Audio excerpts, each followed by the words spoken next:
My name is Kelly Simmons.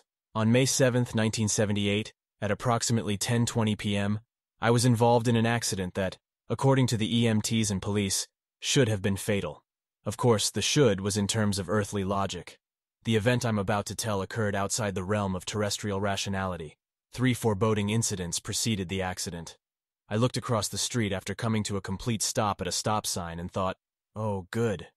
You want to look your best," I thought, as I took my partial denture from the glove compartment and placed it in my mouth. This seemed strange because I was just driving a short distance from my house to my parents' house. I had already showered and applied cologne, reasoning that you never know who you might meet. At 10 miles per hour, I made a left turn. I didn't see the car coming at me at 70 miles per hour, which was being chased by city police at the same speed. The car swerved into the left lane and collided with me head-on. My car had been totaled. Later, I was told that it had spun at least 20 times, and that up to 200 people from the neighborhood had gathered to watch. The car that hit me then crashed into a pole, and the driver fled in the car he had stolen. I could hear the thunderous crash and my own deafening screams below me as I was spiritually launched right through my neck and into the embrace of Mary, the Mother of God. Mary is sometimes referred to in religious literature as the neck of the church. I had no sense of my body, including my neck, and I saw nothing at first, but I heard music that sounded like children's laughter or thought, "Angels! The cherubim!" It was more beautiful than any music I'd ever heard on earth, and I had the impression that when wonderful things happened on earth, the angels laughed. This felt like spherical music to me. The angels, who I never saw, were like rose petals that encircled me with affection. I felt safe, liberated, and persuaded that this was the entrance to heaven. I can't put into words how happy and peaceful I was. All the while I could hear what was going on below and recognize that, as long as the earth exists, everything is a fraction, that what appears to be accident here is truth there.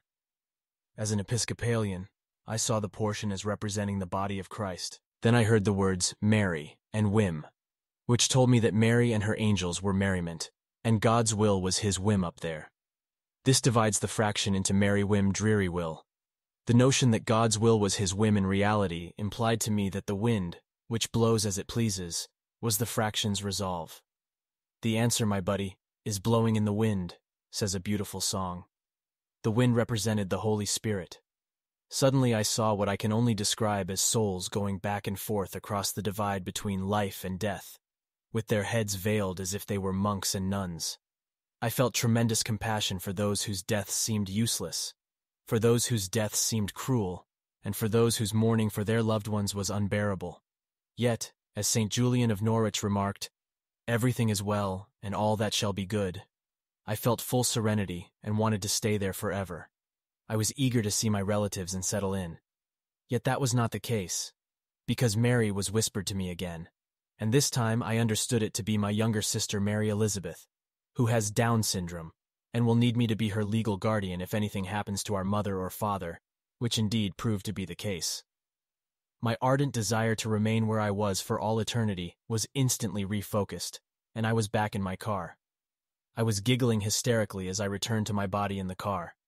My laughing seemed to be an extension of the angel's song, as well as my own humbled amusement at the fact that my time had not yet come.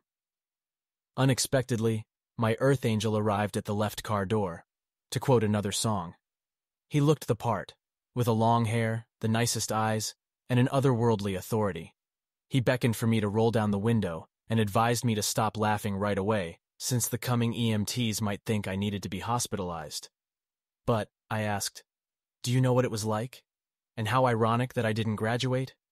He nodded in perfect agreement and gently told me to get a grip of myself, which I did just as the EMTs and police arrived. I consider it a miracle that I was able to stop laughing. I credit it fully to the assistance of my extremely exceptional advisor. The EMTs and police officers came at the same time, declaring in unison that I was obviously innocent, which meant not only that I was the victim of the accident, but also 2 other meanings that I shall explain later. When the EMTs advised me to move my right hand, I looked down and saw that I was covered in blood from my head to my hands. When I discovered I could move my right hand, they instructed me to turn off the engine immediately away.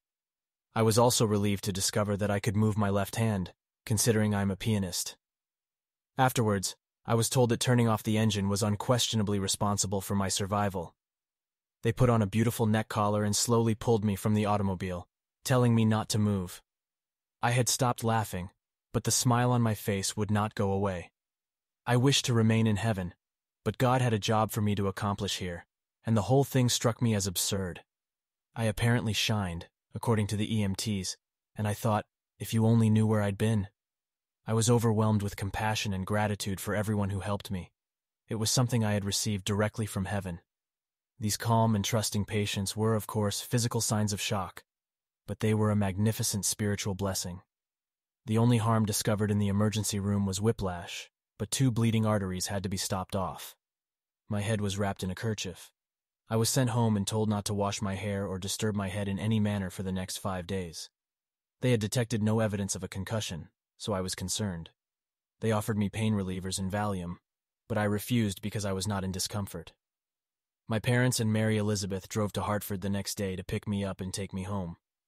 On the way, we stopped at a health center where I just happened to have an orthopedist appointment that day. The orthopedist was going to examine my neck arthritis, which had been hurting me for nearly a year. On May 8, 1978, he examined me and discovered that I was pain-free, and he told me that I had had a divine orthopedic correction of loss of cervical lordosis, which had caused the arthritis pain, and that I should just believe it. I had no discomfort for a week, but then the whiplash pain returned, and I had to wear a neck collar for over a year. I, like Jacob, was left with a handicap that still bothers me and reminds me of my near-death experience. Now let's look at the second interpretation of obviously she's innocent.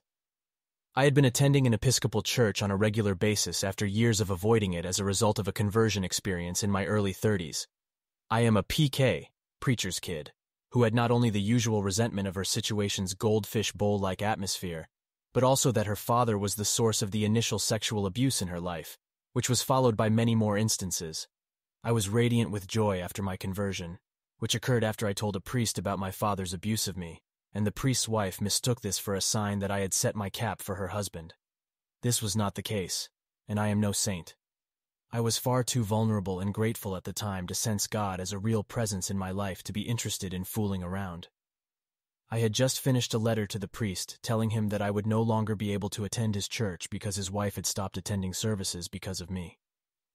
I had the letter with me in the car at the time of the accident, and when I turned off the engine, I was relieved to see that it was still on the seat beside me. It felt fantastic to be back on Earth and hear, obviously she's innocent, because the notion of being accused of adultery had been excruciatingly agonizing for me. It's also true that my mother blamed me for my father's abuse, so the term had a double meaning. The week following my near-death experience was full of mysterious signs and miracles. Julian of Norwich, an Episcopal saint, celebrates his feast day on May 8th. When I was praising God for preserving my life on May 8th, I got a vision of Jesus Christ with the crown of thorns on his head and blood streaming down his face and shoulders. This vision is the first in a sequence of visions reported by St. Julian in her 14th century book, Showings. My new Christian friends had urged me to read St. Julian's writings because they thought I would identify with her, and I had started the book, but had only read the description of the one vision when the disaster occurred. I observed several signs and wonders during the 5 days I was ordered to keep the kerchief on my hair, which I will not explain due to the length of this. God saved me from death because he was not ready to take me to himself for all eternity. When my mother had Parkinson's illness and my father developed congestive heart failure, neither could monitor Mary's diabetes, and she was being taken to the hospital with reactions to inadequate control that nearly killed her.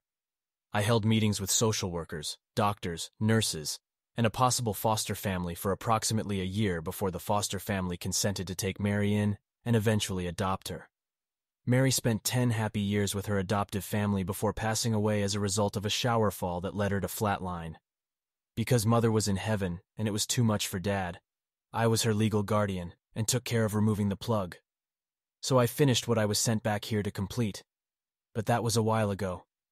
And one thing I've learned is that I'll stay here until my work here is over, and then I'll be able to return to the lovely land of eternal peace that I was able to visit so briefly. This was the most significant event in my life. I am less likely to be overcome by terror at anything that happens on earth now, since I know for certain that there is a place beyond death for all of us where peace and joy are perfect.